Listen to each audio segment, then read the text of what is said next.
Kyrie eleison. Olá, eu queria comentar com vocês nesse vídeo sobre as tentações de Nosso Senhor Jesus Cristo no monte, pelo demônio, né, depois dos 40 dias em jejum que ele passou, e de como essas tentações se repetem hoje para nós cristãos, né, católicos. Eu vou usar aqui para isso um texto do bispo Fulton Sheen, né, que é uma conferência, né, que ele deu em 1947 sobre os sinais dos tempos. Ele tem um texto também num livro mais longo sobre isso, e esse texto é muito interessante sobre vários aspectos, né? E eu vou deixar o link desse texto para vocês aí abaixo do vídeo. E nesse texto ele comenta, né, os sinais do fim dos tempos, né? Começando a fazer uma análise cultural, intelectual, e depois uma análise teológica e religiosa, né? E obviamente ele coloca, como todo católico, né, toda essa análise num quadro do demônio, né, e do fato dele ser o príncipe deste mundo, né? Portanto, ele já coloca de início um personagem, né, que, como nos outros vídeos eu tenho dito, ele desapareceu, né, das discussões católicas da atualidade, né? A realidade do demônio e do inferno, etc., que é um assunto absolutamente fundamental na Quaresma, mas ele então faz uma análise, primeiro chamando atenção para a lógica do demônio, né? A lógica que ele tenta, não é,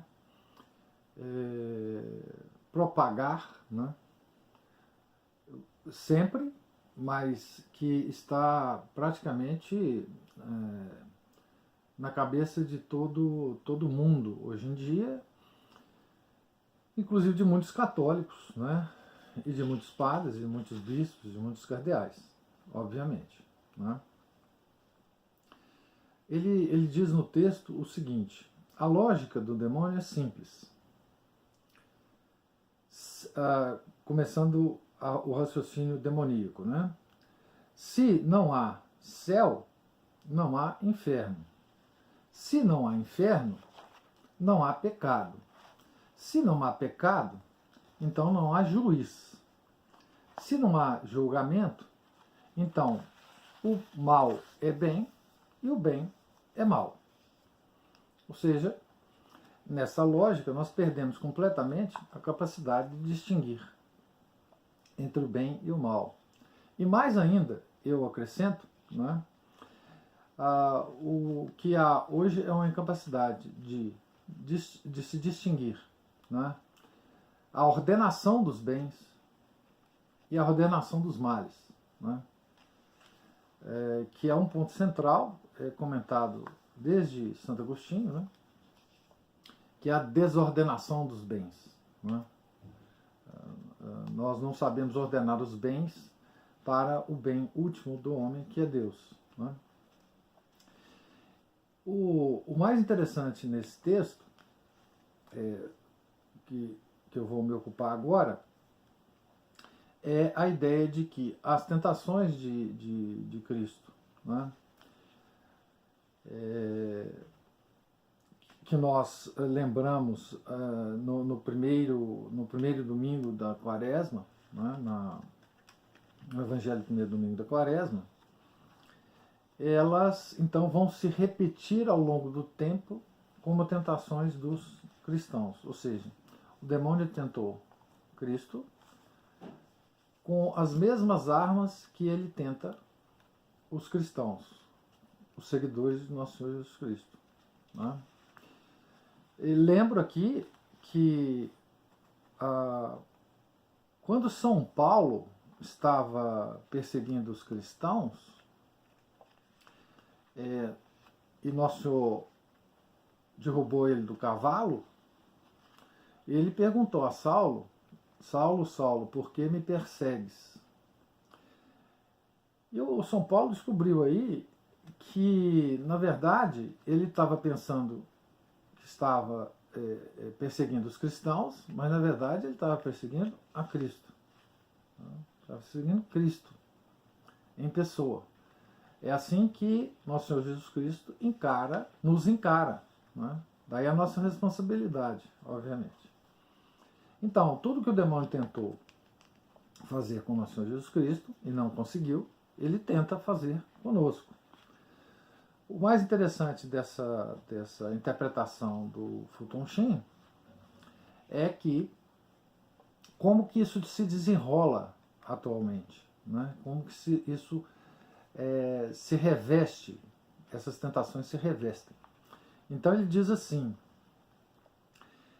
que a tentação de transformar pedras em pães, não é? Quando vier o anticristo, não é?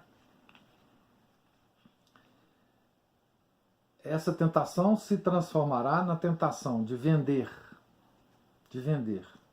a liberdade pela segurança, ou seja, trocar uma pretensa segurança pela nossa liberdade.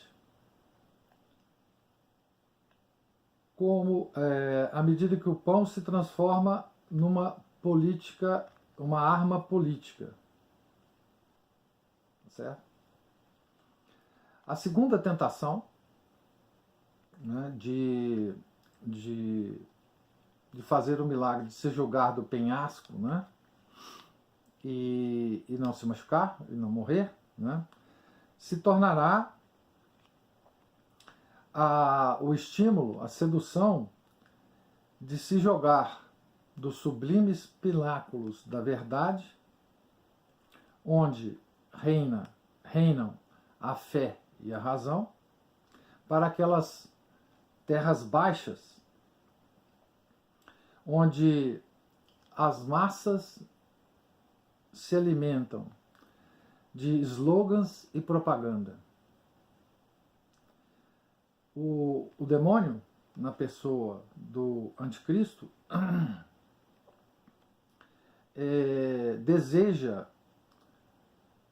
não deseja a proclamação de princípios imutáveis, das alturas sublimes da igreja, mas deseja organização de massa através da propaganda, onde apenas homens comuns dirigem as idiosincrasias de homens comuns. Opiniões, não verdades. Comentadores, não professores. Pesquisas de opinião, não princípios. Natureza, não graça. E os homens trocam, né, esses bezerros de ouro e se afastam de seu Cristo, nosso Senhor. Eu estou traduzindo aqui à medida que vou lendo. A terceira tentação é aquela em que Satã exige que Cristo o adore para que todos os reinos do mundo se tornem dele, Cristo. Essa tentação se transformará na tentação de ter uma nova religião sem a cruz, uma liturgia sem um mundo vindouro, a cidade do homem sem a cidade de Deus. E aqui existe uma ligação muito clara, não é? Ligação essa que Fulton Sheen não poderia fazer, não é? Da religião sem a cruz e de uma liturgia sem um mundo vindouro. Essa tentação, na verdade, é uma tentação, desculpe aqui o telefone, essa tentação, na verdade, é a tentação da igreja moderna, dos modernistas. Não é? Nenhum católico deixa de notar, por exemplo, que as nossas igrejas, a maior parte delas, não tem mais a cruz de Nosso Senhor estampada. Ou ela está escondida, ou ela está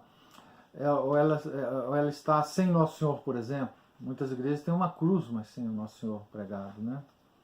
Ela está camuflada. O próprio sacrário está camuflado, né? E aqui ele fala de uma liturgia sem um mundo vindouro.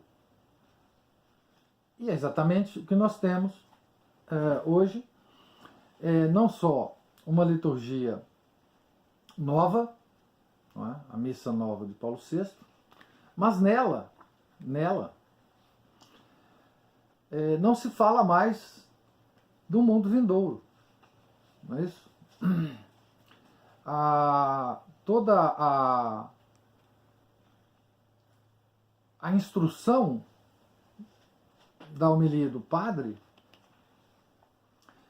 não leva em conta mais, não é, o mundo vindouro. Como é que a igreja leva em conta a vida depois da morte? A vida depois da morte para a igreja está condensada nos novíssimos, que é